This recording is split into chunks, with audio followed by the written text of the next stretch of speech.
Miren esta imagen. Si uno se para justo encima de estas letras y números en el asfalto, parecen, pues, un error, ¿no? Algo todo alargado o deforme.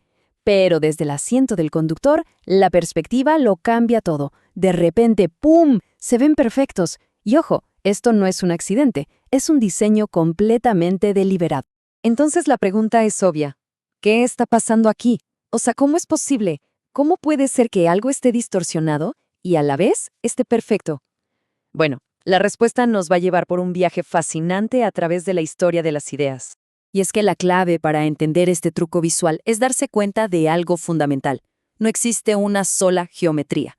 La verdad es que existen muchas, y cada una de ellas nació para resolver un problema muy, pero muy específico. Así que vamos a empezar con una idea que puede sonar un poco sorprendente. La geometría no solo sirve para encontrar la verdad. A veces también se usa para mentir, para crear ilusiones increíblemente convincentes. Justo lo que acabamos de ver en la calle es el ejemplo perfecto de cómo la geometría puede jugar con nuestra percepción. Y a ver, no es que los ojos nos fallen, para nada. Es que nuestro cerebro está programado para esperar que el mundo siga ciertas reglas. Y resulta que la matemática puede manipular esas expectativas, a su antojo. Y sí, claro, esta técnica tiene un nombre, se llama anamorfosis. Es básicamente el arte de la perspectiva deformada. Quizás el ejemplo más famoso en el mundo del arte es esa mancha extrañísima que aparece en el cuadro Los embajadores de Holbein. Si uno se para en el ángulo preciso, esa mancha se transforma en una calavera dibujada a la perfección. Es exactamente el mismo principio que se usa en las señales de la calle. Pero si hablamos de engaños, la habitación de Ames lleva esto a un nivel completamente nuevo. ¿Cómo funciona? Bueno, se aprovecha de una de nuestras suposiciones más básicas, que las habitaciones son rectangulares. Como nuestro cerebro se aferra a esa idea y la ve como una caja normal, la única conclusión que puede sacar es que las personas que caminan adentro están creciendo y encogiéndose como por arte de magia. Ok, pero mucho antes de que la geometría se usara para estos trucos mentales, tenía un propósito, digamos, mucho más práctico y urgente: medir el mundo, para literalmente poder sobrevivir en él. Y es que la palabra geometría significa literalmente medida de la Tierra. Y para las primeras civilizaciones esto era fundamental. Pensemos un poco. Necesitaban dividir los campos después de las inundaciones, construir ciudades enteras, diseñar fortificaciones súper complejas para defenderse. La geometría no era un lujo, para nada. Era una cuestión de vida o muerte. El gran salto, el verdadero cambio de juego, ocurrió con los griegos. Ellos pasaron de simplemente usarla en la práctica a preguntarse, oye, ¿y por qué funciona esto? Tales, por ejemplo, usó sombras y triángulos para medir cosas gigantescas, como las pirámides. Luego vino Pitágoras y su gente, que convirtieron los números y las formas casi en una religión. Pero fue Euclides quien lo organizó todo en su famosa obra Los Elementos, creando un sistema lógico tan, pero tan perfecto, que ha sido la base de la matemática por más de 2000 años. Increíble. Y bueno, así pasaron los siglos, y parecía que la geometría de Euclides era la única, la definitiva. Pero de repente surgió un problema totalmente nuevo, y no venía de la agronomía ni de la guerra. No, venía del mundo del arte. Miren esta diferencia, es brutal. A la izquierda tenemos arte medieval. Las figuras importan por su simbolismo, no por ser realistas. Todo es plano. Y a la derecha, el Renacimiento. De repente, ¡wow!, hay profundidad, hay espacio, parece que hay un mundo tridimensional entero atrapado en una superficie de 2 dimensiones. La pregunta es, ¿qué cambió? La respuesta, la geometría. Es que los artistas del Renacimiento se tomaron este desafío de una forma súper científica. Tenían una misión: inventar un método para representar la realidad de una forma que fuera convincente. Básicamente, se convirtieron en geómetras. Se pusieron a buscar las reglas que gobiernan la forma en que vemos el mundo. Y el sistema que desarrollaron fue la perspectiva lineal. La idea central es algo que conocemos bien: el punto de fuga. Es un concepto súper simple, pero de verdad increíblemente poderoso. Al hacer que todas las líneas que en la vida real son paralelas converjan en un solo punto allá en el horizonte, los artistas lograron crear una ilusión de profundidad que era además matemáticamente precisa. Una genialidad. Y fíjense qué loco, este problema artístico dio origen a una rama completamente nueva de las matemáticas, la geometría proyectiva. A esta geometría no le importa la longitud o los ángulos porque, claro, eso cambia todo el tiempo dependiendo de desde dónde mires. No, esta se enfoca en las propiedades que no cambian, las que se mantienen.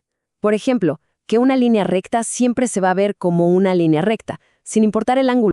Ok, entonces hagamos un recuento. Ya tenemos dos geometrías, la de Euclides para medir un mundo plano y la proyectiva para dibujar un mundo en 3D. Pero, ¿qué pasa cuando el mundo mismo no es plano? Este fue el siguiente gran problema, y era crucial para algo importantísimo, la navegación. Y claro, aquí es donde las reglas de Euclides, las que aprendimos en la escuela, empiezan a fallar. Las herramientas que te sirven perfecto para un campo de cultivo en un terreno plano simplemente no funcionan para trazar la ruta más corta entre, digamos, Europa y América. La superficie curva de la Tierra exige sí o sí un nuevo conjunto de reglas. Y las diferencias son de no creer. Pensemos en esto. En un plano, dos líneas paralelas nunca se cruzan. Jamás. Pero en una esfera, como los meridianos de la Tierra, que son nuestras líneas rectas, todas inevitablemente se encuentran en los polos.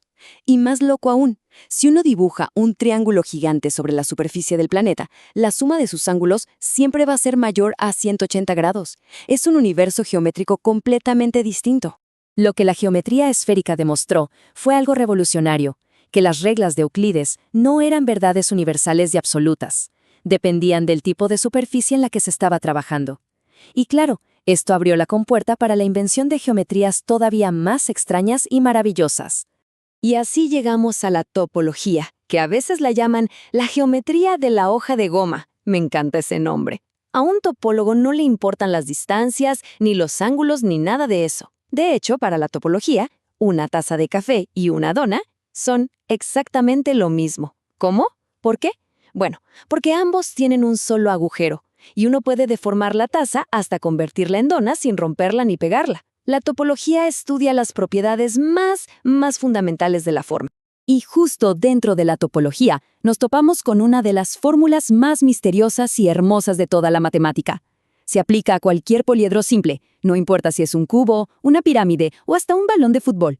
Si contamos sus vértices, le restamos el número de aristas y finalmente le sumamos el número de caras, el resultado es siempre el mismo. 2. Siempre da 2, no importa la forma. Probemos con un cubo.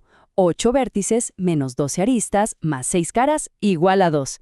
Una pirámide, 5 vértices menos 8 aristas más 5 caras también da 2. Es una constante universal para las formas en nuestro espacio, un número que nos dice algo muy profundo sobre la estructura del espacio mismo. Y aquí es a donde queríamos llegar, a la gran revelación. La geometría no es una sola cosa, es toda una familia de lenguajes. Cada uno de ellos fue diseñado para describir un aspecto diferente de la realidad. Tenemos el lenguaje de Euclides para el espacio plano, el de los arpistas para la perspectiva, el de los navegantes para el espacio curvo y el de la topología para el espacio elástico. Hacia finales del siglo XIX, un matemático, Felix Klein, propuso una idea revolucionaria para unificar todo esto. Él dijo, la verdadera esencia de una geometría no son los objetos que estudia, sino las transformaciones que esos objetos pueden soportar sin que sus propiedades fundamentales cambien. Por ejemplo, la geometría euclidiana estudia lo que no cambia cuando rotas o mueves una figura. La topología estudia lo que no cambia cuando la estiras. Es una forma increíblemente elegante de entender este zoológico de geometrías que hemos creado. Y esto nos deja con una última pregunta, una para reflexionar. Hemos visto que la geometría no es algo que simplemente descubrimos ahí afuera, sino algo que creamos, que inventamos activamente para resolver problemas. Entonces, si cada geometría es un lenguaje que define un tipo de realidad, ¿qué pasa cuando inventamos una nueva? ¿Qué nuevos mundos podemos llegar a crear simplemente inventando nuevas reglas matemáticas?